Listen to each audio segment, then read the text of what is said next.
地震真的来了！把我吓死了！昨天，所有的四川和成都的朋友们应该都知道我在说什么，应该都有感觉到昨天这个非常厉害的地震。今天 Mark 的这个分享稍微严肃一点。今天我要跟大家分享一下四川这边为什么会有这么多地震，还有我们德国那边是一个什么情况，还有昨天这个地震发生的时候 Mark 在哪儿，还有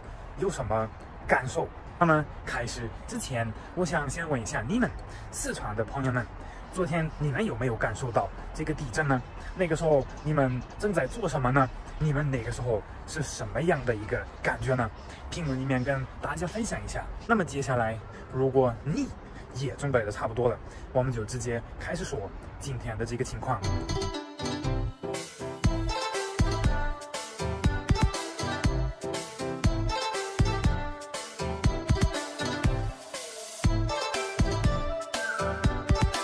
我是老成都 Mark， 今天我当然又来了，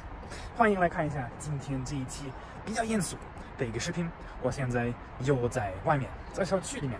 走一圈，动一下。今天成都这边好热哦，很多人经常开玩笑的说，成都和四川这边的人早就已经习惯了地震这个事情了，已经根本不把它当回事了。那么首先呢，当然这种事情，这种地震不能当开玩笑说，这个是一个非常认真、非常严肃的一个事情。但是确实，四川这边有非常多的这种地震，为什么呢？这个事情和地理有一个很大的关系，因为在我们世界的地下有非常多的这种板块，就是一块巨大的这种地和石头，它一直在变动。而四川省这边属于一个这样的板块的交界地，也就是说，欧亚和印度洋的这个板块在四川这边有一个交界的地方，所以他们动的时候，他们会碰到互相，这个就是造成成都这边、四川这边会发生这么多地震。我们先来看一下这一次在四川雅安这个地震的一个情况。哇，好乱啊！这么多人，看着这个情况，这个事情真的非常严肃，看着都有点恐怖。大家在地震的时候，专家建议要赶紧的从房子、从任何一个楼跑出来，跑到外面去，这个是一个比较安全的一个选择的一个做法。那我们可以看到，很多人已经跑出来了，已经在外面了。而且这个雅安、四川这边的人，一有地震的时候，他们的反应非常快，就是因为经常发生，所以他们已经有经验，不会非常的恐慌。当然，大家都非常害怕，非常恐怖，但是他们还是会尽快的去跑到外面去，然后让自己和身边的人更安全，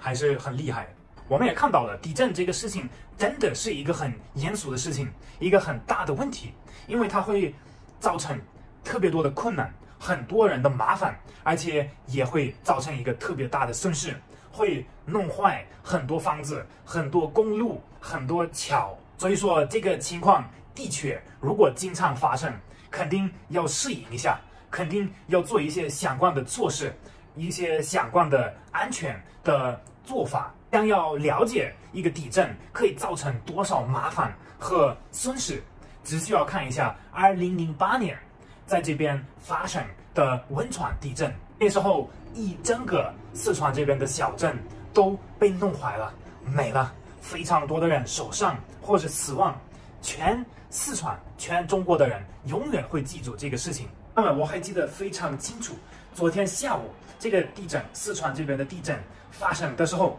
，Mark刚才从健身房回来，刚洗完澡出来，然后把咖啡煮起来了，看了一下我手机，有很多朋友的消息，他们给我发他们那边的情况，他们那边的视频，然后叫我小心一点，去一个安全一点的地方。我就说我没这么感觉到这个地震，然后过不到1分钟又来了一波，然后那个时候我就坐在客厅里面，然后突然我这边的灯，我这边的这些置物，还有阳台上的这个椅子都开始动起来，都开始摇起来，然后我自己身上也有这个被摇起来的感觉，那个时候就感觉非常可怕。第1秒钟我都还没有反应过来，我就在想这是什么东西？是我身体在动吗？但是后面我发现，哎呀，原来是这个地震又来了，然后就感觉非常可怕。因为我住这边成都的一个19楼的房子，所以我如果要跑到外面去，可能要比较长时间，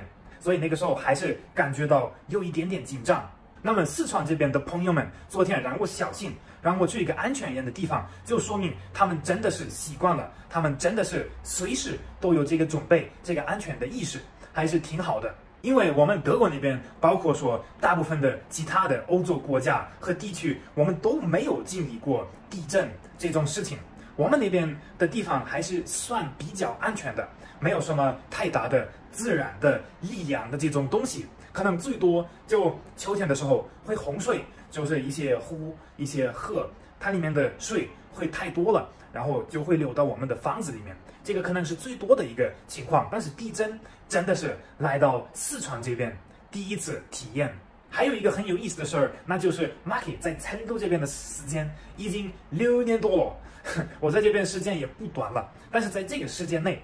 也发生过很多地震，基本上是每年1到2次的地震，但是从来没有感受到过。但是这一次，今年昨天的这个地震，我是感觉非常明显，也可以说这个对我来说也是一个新的这个人生当中新的一个比较恐怖的一个体验。但是朋友们，今天我也只想分享这么多了，到最后我还是想教大家小心，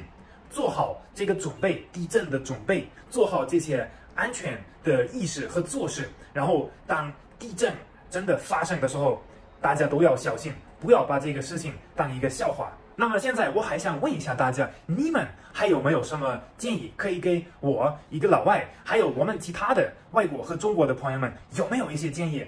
地震的时候最好要怎么做？要去哪儿才是最安全呢？你们可以在评论里面跟大家分享一下。今天的分享，你们如果觉得比较有意思的话，说的也没错，比较准确的话，那非常希望可以得到你的点赞和你的关注。现在我就要说再见了。如果你喜欢看 Marky 的视频，那我们就在下一期见。